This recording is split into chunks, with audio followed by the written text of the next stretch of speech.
저기 어떤 얘기를 드릴까, 뭐 시간도 한 1시간 반 정도 말씀을 드려야 되는데, 뭐 무엇보다도 이제 기업가 정신이니까 좀 창업에 대한 얘기를 좀 드릴 것 같아요. 근데 이제 제가 출신이 이제 저도 이제 학생, 여러분하고 똑같은 학생 시절에 무식용감이라고 창업을 시작했던 사람이고, 사회생활 전혀 못해본 상황에서 지금 이제 벌써 한 15년 정도 지났는데, 그동안 있어왔던 굉장히 많은 디시전 메이킹, 그 다음에 고난들, 그리고 굉장히 많은 일들이 있었는데, 그런 부분들을 좀 들려줌으로써 여러분들이 벤치마킹도 할 수 있고, 그 다음에 또 지금 이제 혹시 관심이 있거나 뭐 이쪽 방향에 대해서 생각이 있다 그러면 조금의 도움이 되지 않을까라는 그런 걸로 해서 내용을 좀 말씀을 드리도록 하겠습니다.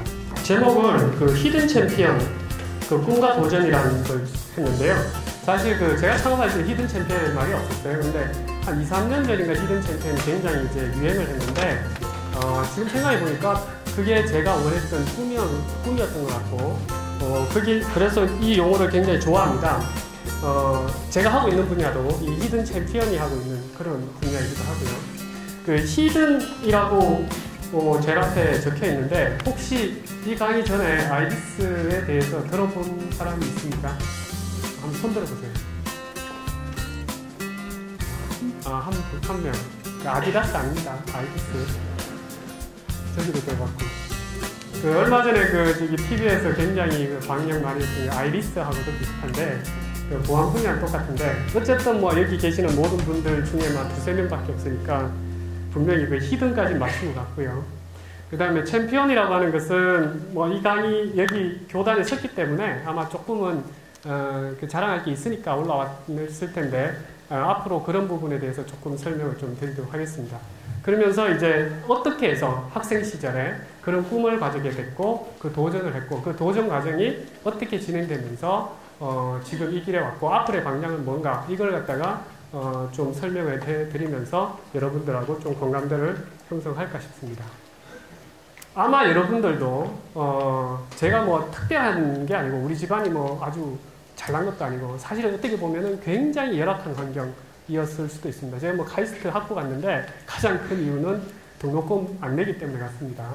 그 당시 사실 저는 이제 저 지방에서 공부를 했었는데, 여기 서울에 굉장히 오고 싶었지만 서울에 올 돈은 없고, 그러니까 이제 찾다가 보니까 그쪽이 등록금 요새 반값 등록금 뭐 많이 얘기하던데, 등록금 하나도 안 내서 거기에 갔었는데, 학부를 마치고 이제 사실 취직을 하려고 했어요. 그때는 지금 이런 기업가 정신 특강 이런 게 있었는데, 그 당시 뭐 80년대 초반 이럴 때는 학교에서 기업이라는 것을 생각한다는 것은 상상 자체가 안 되는 그런 분위기라고 보시면 됩니다. 그래서 당연히 대학을 졸업하고 취직을 하려고 이제 보고 있었죠. 그러니까 뭐 취업 책자인가 이마트한 게 있더라고요. 그래서 제일 먼저 찾은 게 월급 누가 제일 많이 주나 봤더니 그 당시에 데이콤에서 제일 많이 주더라고요. 데이콤 지금 없어졌죠. 그때 한 80몇만 원 줬던 것 같아요.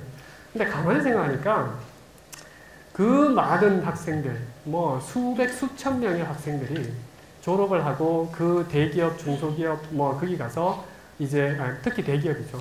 대기업을 표방을 하고 있어요. 거기에 또 많은 사람들하고 경쟁을 해야 되는데, 내가 가진 게 뭔가 생각을 해보니까 내가 가진 게 별로 없어요. 이게 뭐 이 백그라운드도 뭐 그렇게 좋지도 않고, 그래서 이거 조금 더 스펙을 좀 쌓아야겠다. 그래가지고 대학원을 사실은 갔던 게 있어요. 뭐 대학원 가가지고 이제 공부를 하는데, 뭐 석사가 있고 박사 과정이 있었는데, 그 박사 과정 때까지도 뭐 특별하게 기업이라고는 생각을 못했고, 쭉 뭐 대기업 연구소나 아니면은 학교나 이런 쪽만 생각을 하고, 박사 1, 2년 차 때는 뭐 외부 강의도 많이 다니고, 나름대로 이제 스펙을 쌓아왔던 거죠. 그런데 저한테 가장 큰 변화가 있었던 것이 95년도에 실리콘밸리에 있는 벤처기업에, 사실 지금 뭐 파견 연구원인데 실질적으로 인턴이에요. 어떤 상황이었냐면, 그 지도교수가 그 사바티카죠. 무슨 연수죠? 그러니까 한 1년 정도 쉬는 거 있잖아요. 그거를 이제 가게 됐어요. 저쪽 그 스탠포드 대학에.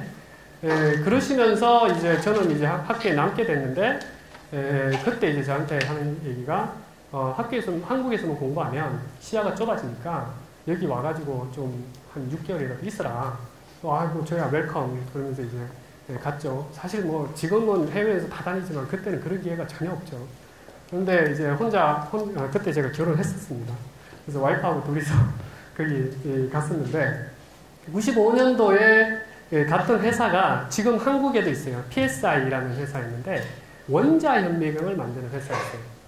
그러니까 나는 고등학교 때 전자현미경도 들어보고 광학현미경도 들어봤는데, 원자현미경이라는 말은 사실 처음 들어봤어요.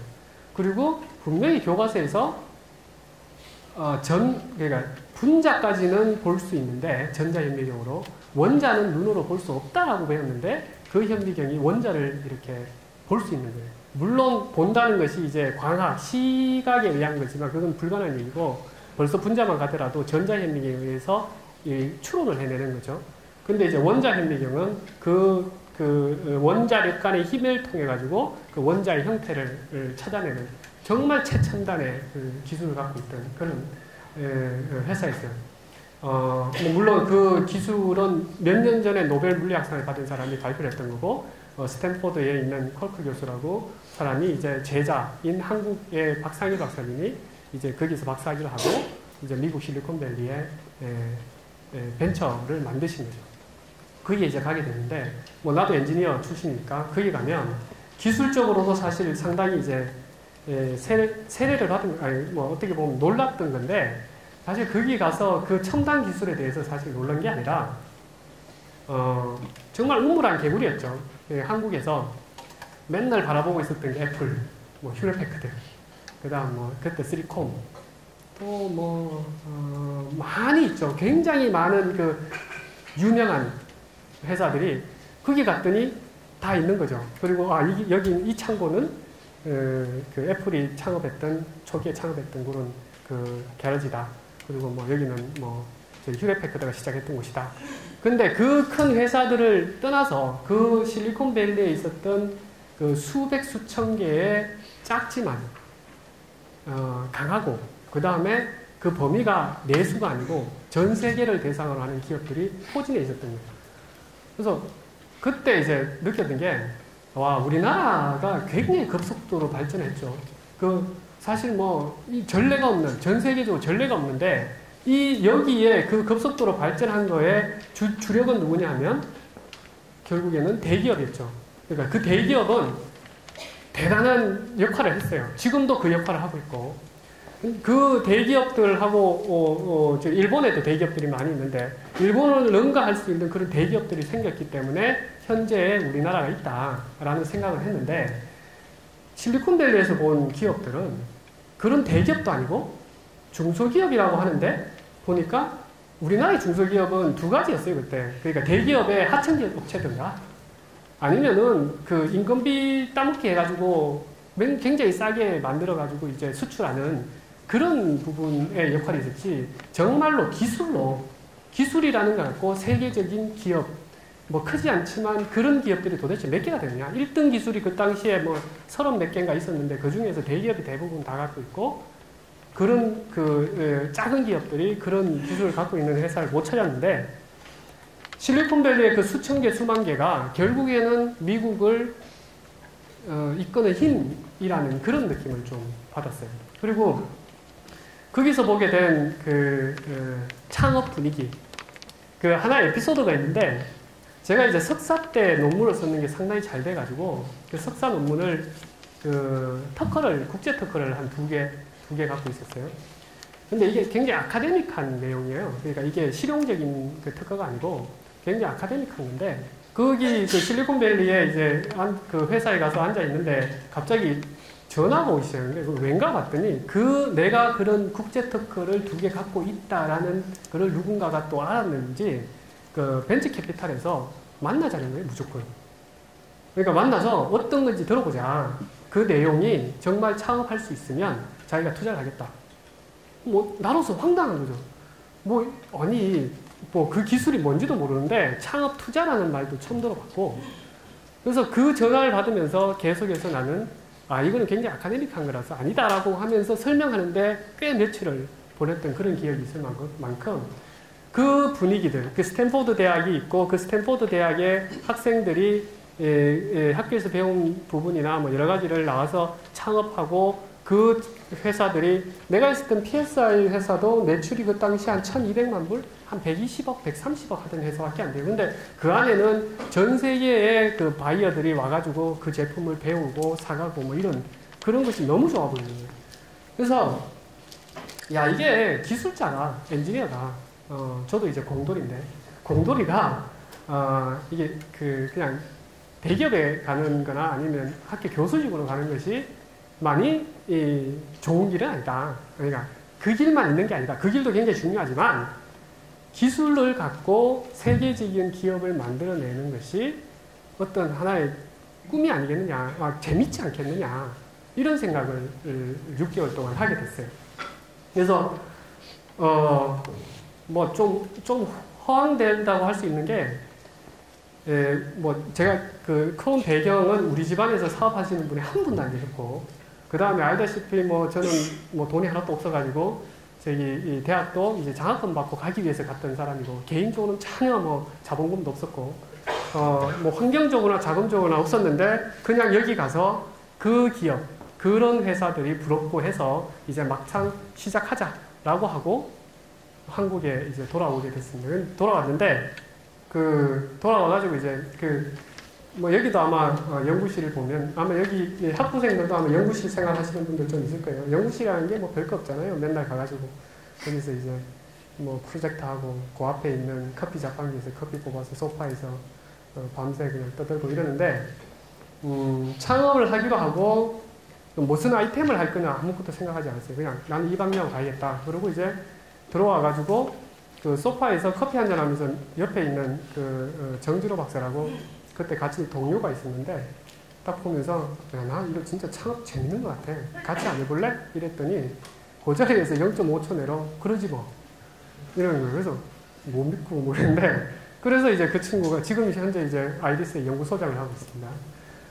그리고 이제 그러면서 이제 막 떠들면서 노는데 조금 있다가 연구실에 유병순 박사가 이제 막 쫓아오더니, 그 당시에 이제 학생이었죠. 쫓아오더니 나도 끼워줘. 뭔지 재밌을 것 같아. 이래가지고 3명이서 이제 그럼 뭐 할까? 이렇게 이제 시작이 된 거예요. 그래서 이 96년도는 우리가 97년도에 창업했는데 96년도는 방향은 정했고 뭘 할 건지 사업 아이템을 찾는데 1년을 준비를 했어요. 그러니까 보통 이제 학위를 받았다 그러면 박사학위 받은 그 기술 내용을 갖고 창업을 하셨구나 이렇게 다 질문하는데 사실 그렇지는 않았어요. 어떻게 보면 사실 제가 갖고 있는 기술이라는 게 그게 목표가 돼서는 안 되기 때문에 아이템이라는 것은 시장 위주로 나중에 뭐 얘기하겠지만 시장이 위주가 돼야지 절대 기술이 위주가 돼서 그 아이템을 찾는다는 것은 좀 성공할 가능성이 낮다라고 생각합니다. 그래서 그때부터 이제 아이템을 찾는데 구상을 했어요. 아마 여러분들도 이쪽 부분에 관심이 있으면 가장 중요한 게 어떤 아이템을 할까 그 아이디어가 쓰일 것 같습니다.